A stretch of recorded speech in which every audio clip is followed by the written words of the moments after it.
It's music room time. Oh, I'm very excited. It feels like ages since I've done any renovations, so this is kind of weird. Excuse the audio, this room is more or less empty at the moment. I've just got shelves to move. Anyway, it's time to do the music room. You've already seen the plans I've got for the music room. If you haven't, the video is up here in a little card. You can go and check that out and then come back and finish this if you don't want to see the renovation without any specific plan. However, I'm ready to start. And the first thing we're gonna do, well, the first thing we're trying this time anyway, is stripping walls. Every single wall of this house is lined with the most hideous fucking lining paper I've ever seen in my life. And it's been painted over and painted over and painted over for generations, as far as I can tell. So I've had enough of it. This is a small space, and it's a small space that's gonna have not one, but 2 statement walls. So I really don't want the texture of the gross wallpaper getting in the way of that. I want that to be the focus. So with that in mind, we are gonna attempt to strip the wallpaper. Let me just take you over here real quick and I'll just show you like how thick we're talking here, because it is thick. So here's a little bit that was ripped anyway, and then we just ripped it a wee bit more.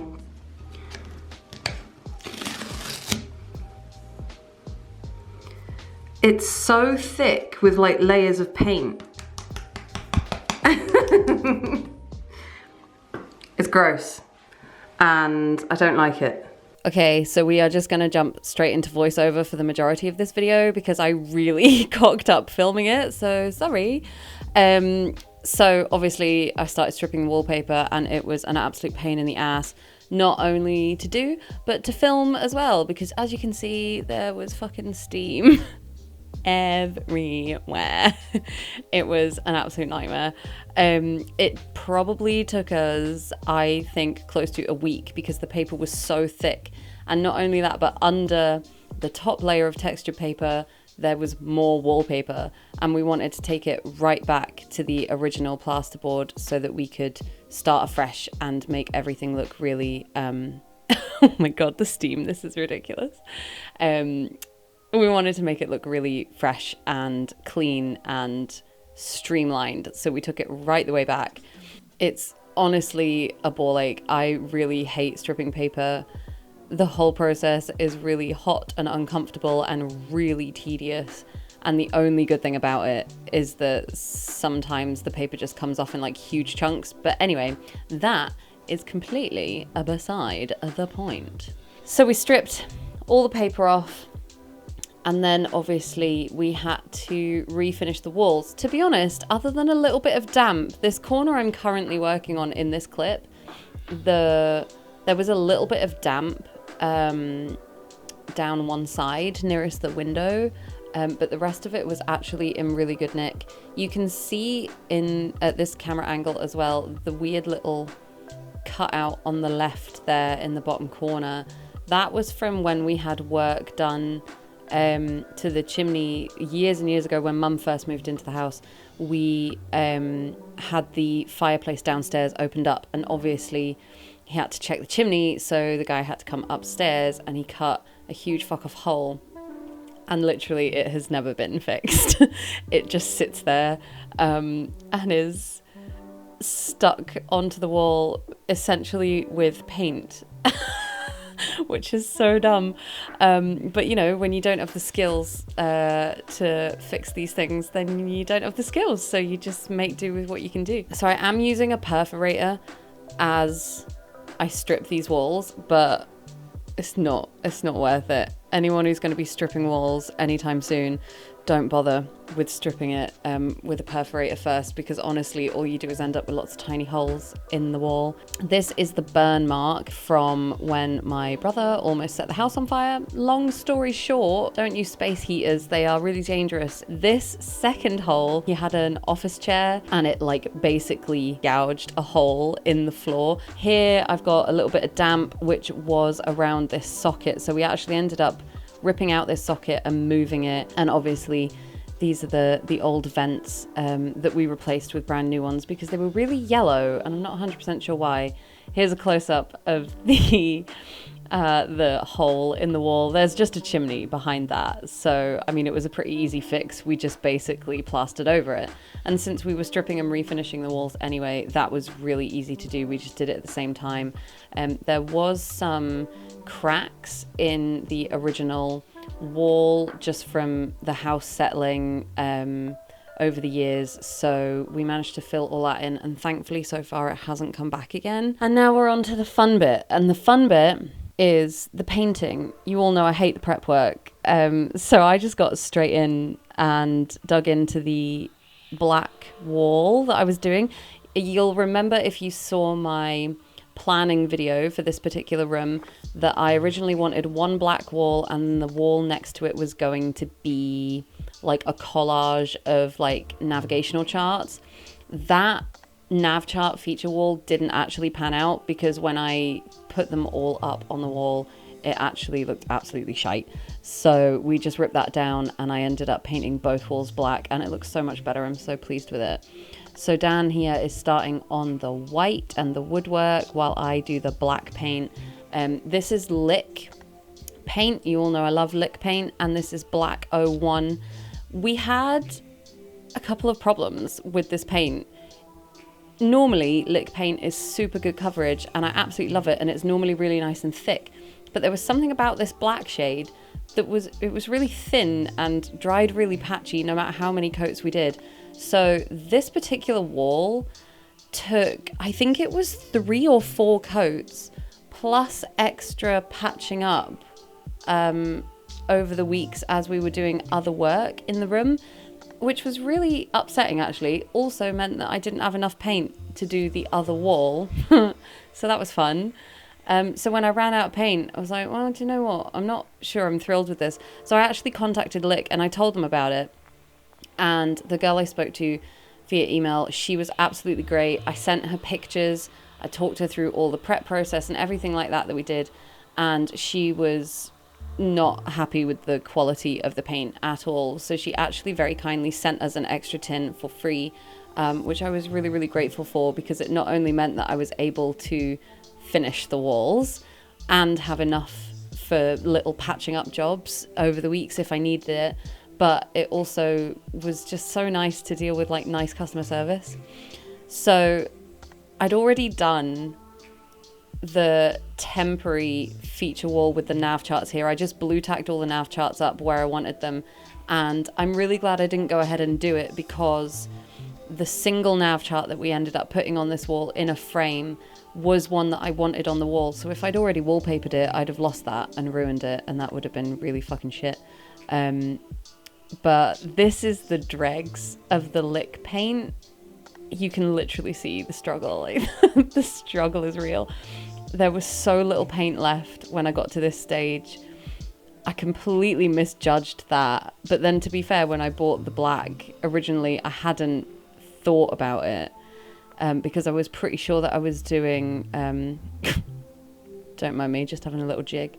I was pretty sure I was doing the nav chart feature wall, and so I wouldn't need to paint the wall underneath it all. And then obviously that never happened.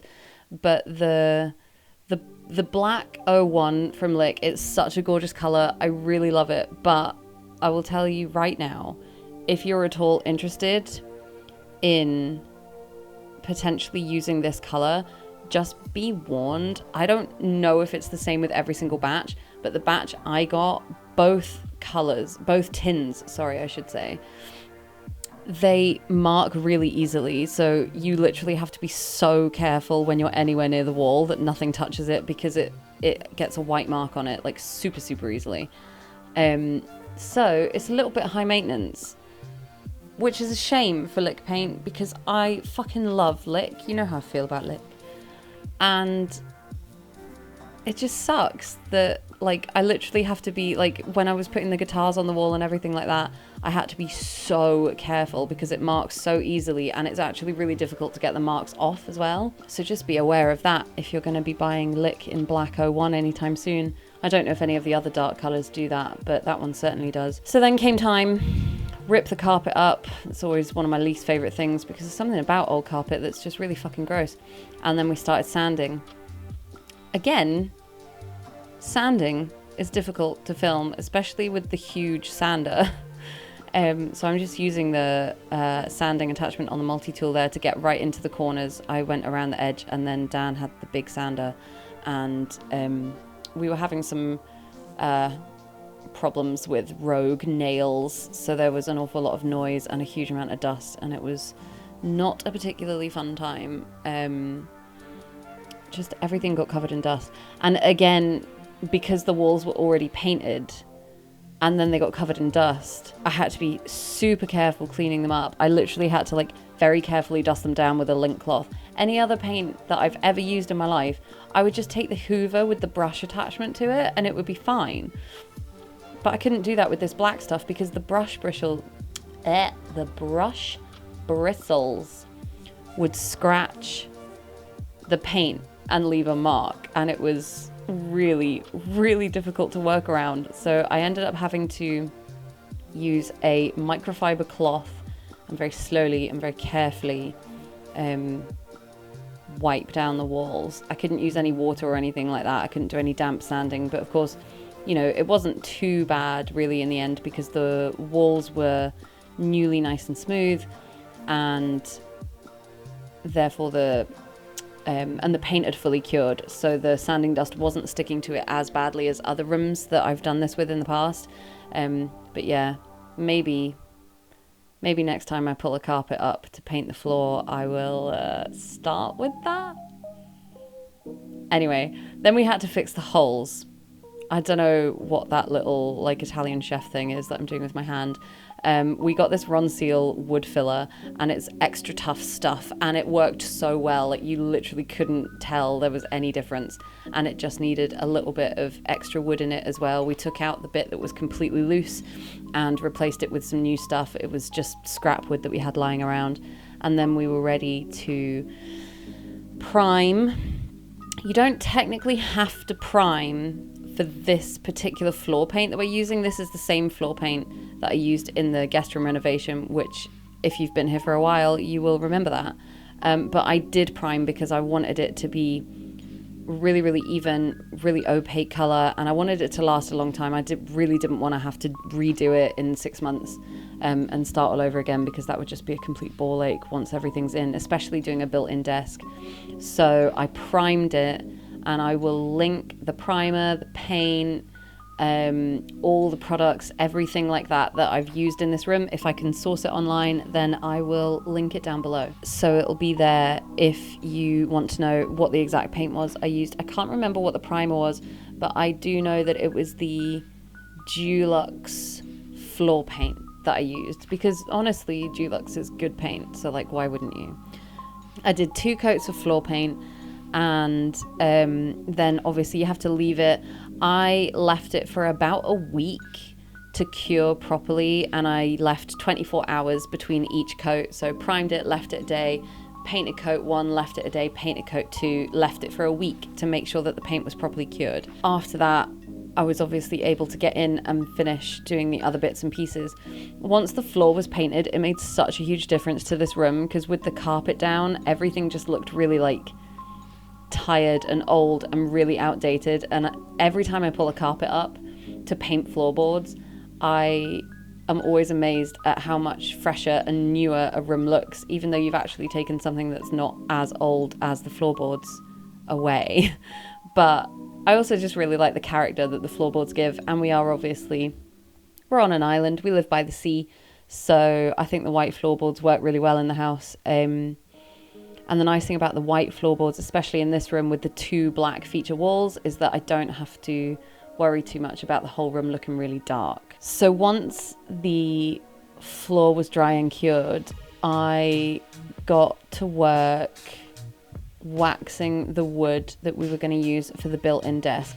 Dan had already designed, measured, and cut all the individual pieces, but then before we put it in, we wanted to have it waxed so that we could make a really good job of it and have it be really nice and the wood fully treated and everything. This is just soft pine. He bought like a sheet of it from a local builder's merchants, and it worked so well. I'm honestly so happy with how this came out. I did do a little tester when the browning waxer browning wax arrived. Jesus. And I really love the color that it comes out with the soft pine. It comes out really rich and warm, and that's just what I wanted in here to offset the black and white. I think it looks so good. Oh my god, I'm obsessed with browning wax now. Like everything I can get my hands on, I'm like, will this wax? Does it browning wax? Yes, it does most of the time. And I found the best application for the browning wax was just put it on with a fairly stiff bristled brush so that I could really work it into the wood, leave it for a few minutes and kind of let the majority of the wax like sink into the wood, and then I would wipe over it with a lint-free cloth or kitchen roll or something that wasn't going to leave any little fluffy bits behind. The browning wax that I'm using, by the way, is the French Chic, and I'd actually seen, I think it was a TikTok I saw literally days before I just went and ordered the browning wax and it arrived. I was trying to decide what to do with the desk. I originally thought maybe I'll paint it, but the problem with painting it was then the only colour to paint it would have either been black or white, and I didn't want it black because obviously it's sitting right by this massive window and it's going to be in direct sunlight with all our tech and everything around it, and like I'm going to be sitting in here working, and a black desk would just be so hot, like it, and not in like a fun sexy way, just in like a this is uncomfortable and I'm sweating way. And then I happened to be scrolling through TikTok and I saw I can't even remember what her name is. I will never be able to find it again, I'm absolutely positive of it, but if I do find it, it will be linked down below. But I saw a TikTok of this girl. She was upcycling a dresser, I think. And she got some really thin pine strip wood and she cut it into little rectangles and then made a chevron herringbone pattern with it, stuck it on the drawer fronts, and then used browning wax. And it looked amazing. It was love at first sight. So I immediately went and ordered the same browning wax that she had used. And honestly, it was such a nice product. It smells amazing. It's super easy to use. It's super easy to clean up as well. It dries really quickly, especially with this soft pine. It soaked in so fast. Within 45 minutes, I was able to flip everything over and do the other side. So everything apart from the kind of internal joints of the desk is covered in browning wax. So it's consistent throughout. It looks so, so good, especially with like the contrast of all the black and white. It really like lends an element of warmth to the room, especially when the sun is shining. And it's just something a little bit different because I'm absolutely fucking sick of painted furniture, to be honest. Like, it's just everywhere, isn't it? And I don't know. I feel like the upcycling movement is like coming back. And honestly, I'm not sure how I feel about painted furniture anymore, even though I've got tons of it in the house. But, you know, it's fine. It's fine. I will continue painting furniture despite how I feel about it.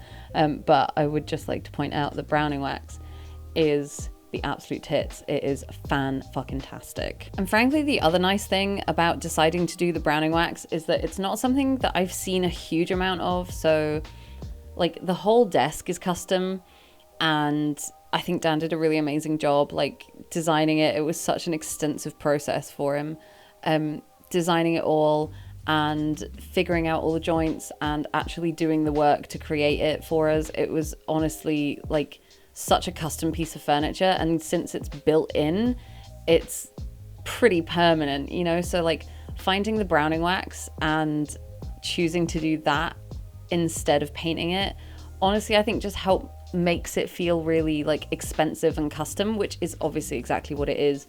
Cheaper than buying an original desk, but don't get it twisted. Like this soft pine, the amount that we needed to build the desk and do the drawer fronts and the strip wood and everything like that, it was not the cheapest way to do it. And I could have perhaps done it with reclaimed wood, but it wouldn't have looked as slick and as polished, I don't think. I didn't want anything to be super rustic in here. I just didn't think that really lent itself to the room, given how slick the black and white with the black the black walls and the white floorboards look together. I wanted it to be a little bit more slick. And this is a small room, and I really didn't want something super chunky, completely overpowering the space. Whereas with the sheet of soft pine that we did, I will make a note, by the way, in the description of the thickness and dimensions and all that kind of stuff. If I can find the notes that Dan made about that, then I will do that.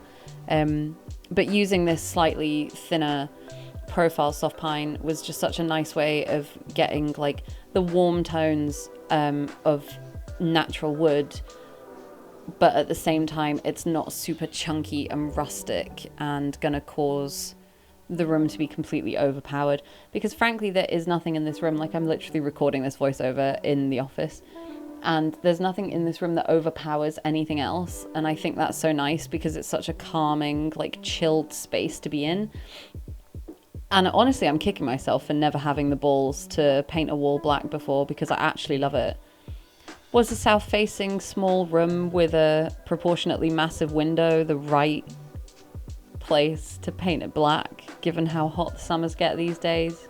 Probably not. But that's why I'm able to keep exotic plants in here. I'm literally looking at some of my exotic plants and I have to water them and spray them and keep them alive because they're actually real. And I'm like, oh, Jesus Christ.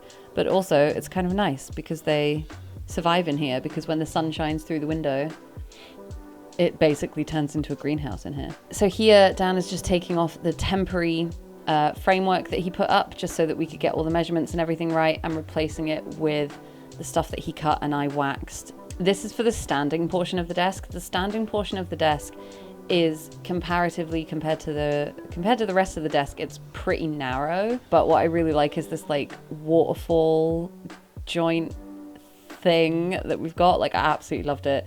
It was a little bit tricky for us to get it in properly. The kind of joint that Dan decided to go for meant that it had to be really, really precise. So we had a little bit of adjusting to do as we were going and trying to stick it together. We did just use wood glue, and then the joints were designed in such a way that it added extra strength and kind of held everything together while the wood was drying.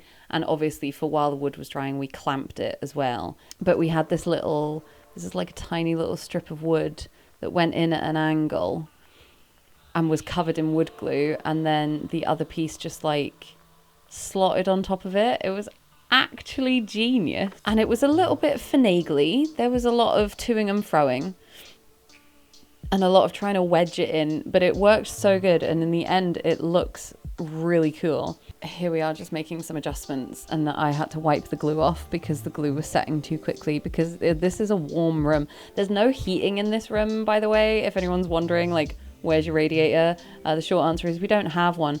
So in the winter or when it's chilly, I just work with the door open. Plus Lola's in and out. She likes to sleep at my feet or lie on the desk if the sun is shining or whatever. So I normally have the door open unless I'm recording audio or Dan's recording music. And it works really, really well that way. So we tend to just keep the door open. And then if the heating's on in the rest of the house, then this room is honestly warm enough. It'll be interesting to see. Obviously this coming winter will be the first winter that we'll actually have this space as a working office. So I'm going to be really interested to see if that still applies when it's like below freezing outside. We'll see. Probably won't be. I'll probably be in here freezing my tits off and complaining miserably about it. But anyway, oh my god. Right, here's what I was talking about, the chevron herringbone pattern with the strip wood. And then, so you do all that and it's very tedious, so I didn't film it because it took us forever to get these little individual triangles cut and stuck down, and then we gave it a sand. And then I went in with some dark wood filler. That was a really important part of it from the TikTok that I'd seen this done on. I lifted it straight from this poor girl. I'm so sorry I can't remember your name, but I absolutely fucking love it. Oh my god, it looks so good. And it's honestly kind of fun, like just covering something in wood filler. Little trick with the wood filler, by the way, you can see there I've got my filling knife just sitting in a little thing of water. Wood filler like this, I was finding, I don't know if it was something about this particular product or what it was, but I used 2 different dark wood fillers, one for the sheet you can see here, which was actually going to be, it ends up being the drawer fronts, so it gets cut up into the individual drawer sizes, and then I used a slightly different one for the like backsplash thingy that's above the standing portion of the desk that you'll see in just a second. This one was really, really thick, which was great, but the downside of it was it started setting within seconds of it hitting the wood. Like as soon as it was exposed to the air, it would start setting. So I kept a little tub of water next to me and I put my filling knife in there, and then I was able to like wet it, and it makes the wood filler a little bit more malleable. This wood filler that I use on this long thin strip, you can see I learnt my lesson not to get wood filler all over the dining table that I spent hours working on. Lesson learned the hard way, as fucking per.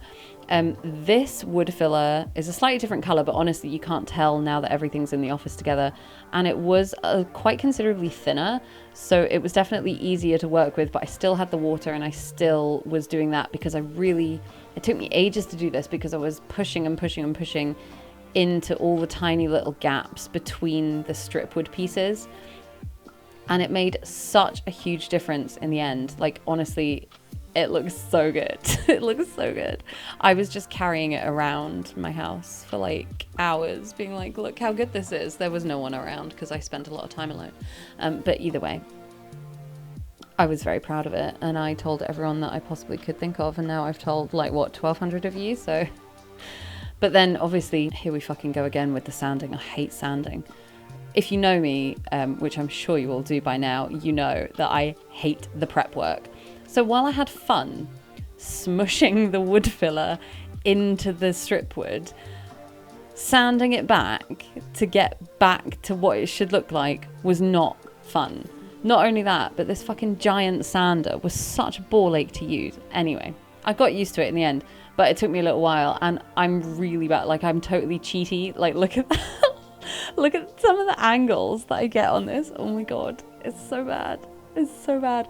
Because the problem is, it just doesn't work quick enough for me. I get impatient, and I need to, you know, I need to get there. I need to be done with the sanding so that I can do something fun, make something look pretty instead of fucking sanding bloody wood filler back. But you know what? It was totally worth it. Actually, it really was. It looks so good. I'm literally looking at it right now. It looks fucking awesome. I love it.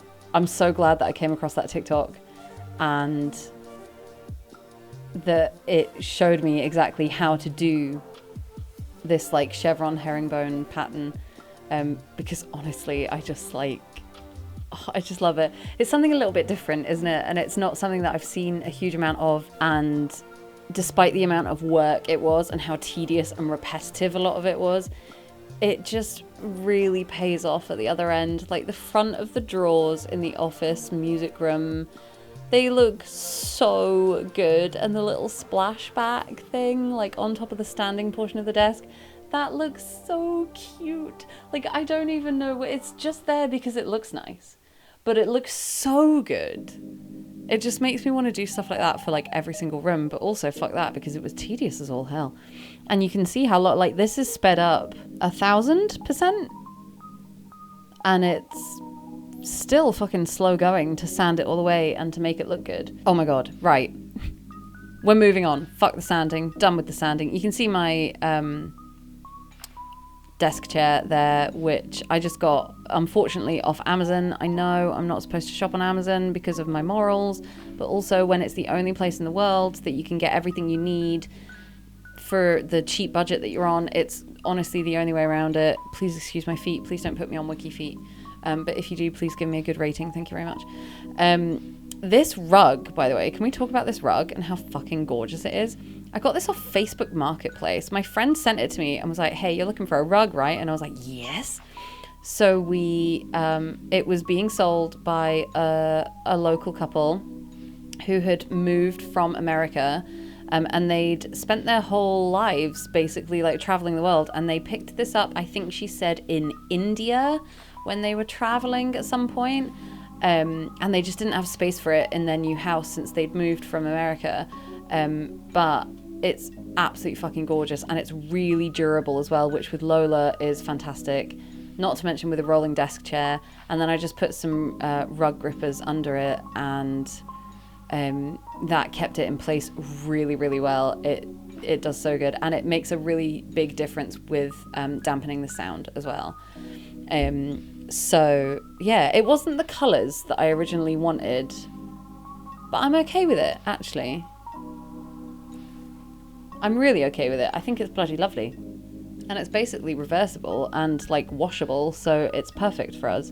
And it's not too big. It was the perfect size for the space as well, which is amazing. We're nearly at the end of the voiceover, guys, I promise. If you've stuck around this long, thank you, because I am barely hanging on myself.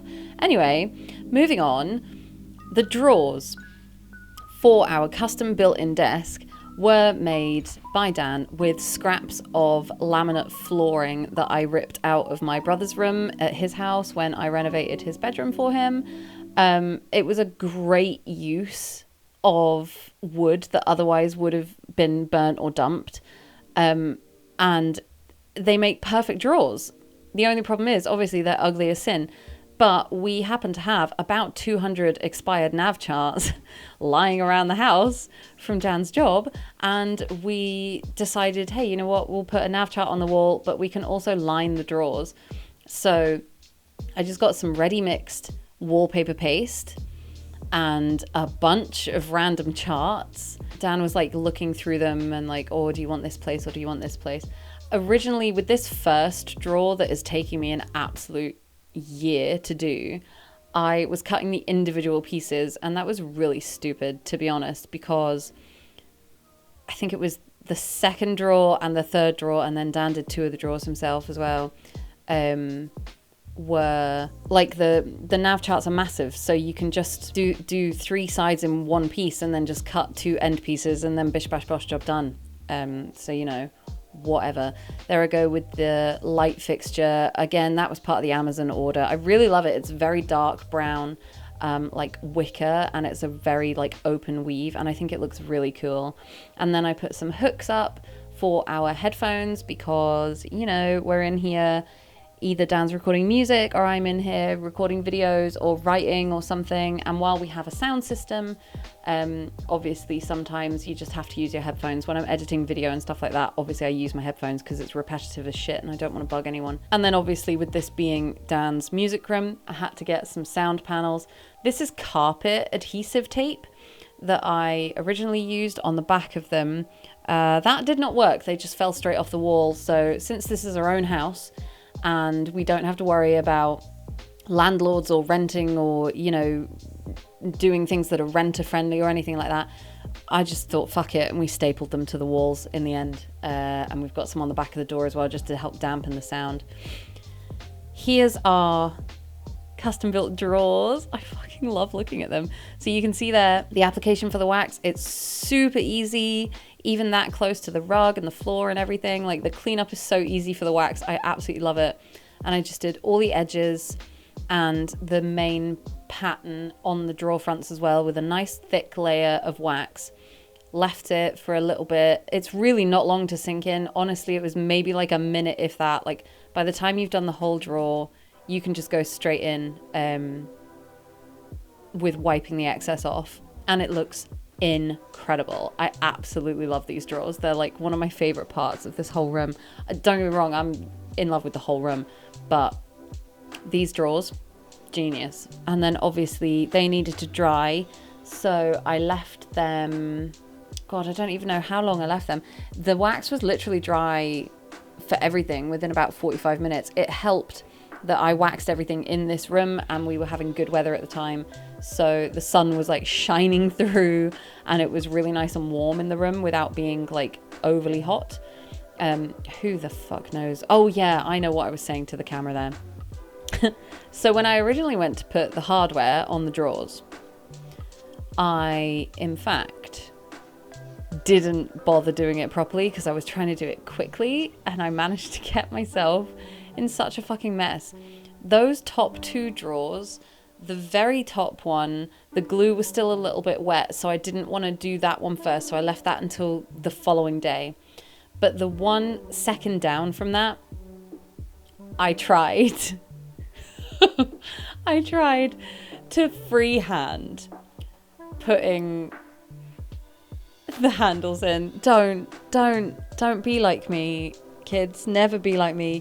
Get a little bit of tape, mark out on the tape where the screw holes are for your handles. Keep that bit of tape, and then just find the center of your drawer or cupboard or whatever, and you can just put it right where you want it, and then just drill through the existing holes, and it's perfect every time. And like, honestly, I don't know what I was thinking trying to do it like freehand. I'm such an idiot. Very, very quickly, this is the nav chart that was originally going to be on the wall. The problem with that would have been that it would have looked absolutely awful and it would have fucked the chart up. So I'm really glad we didn't. And now here are the before and after shots. Thank you for listening to me. Jesus fucking Christ.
I did it! I finished the office. That took way longer than it was meant to, but I'm also really proud of it. It's such a nice room to be in.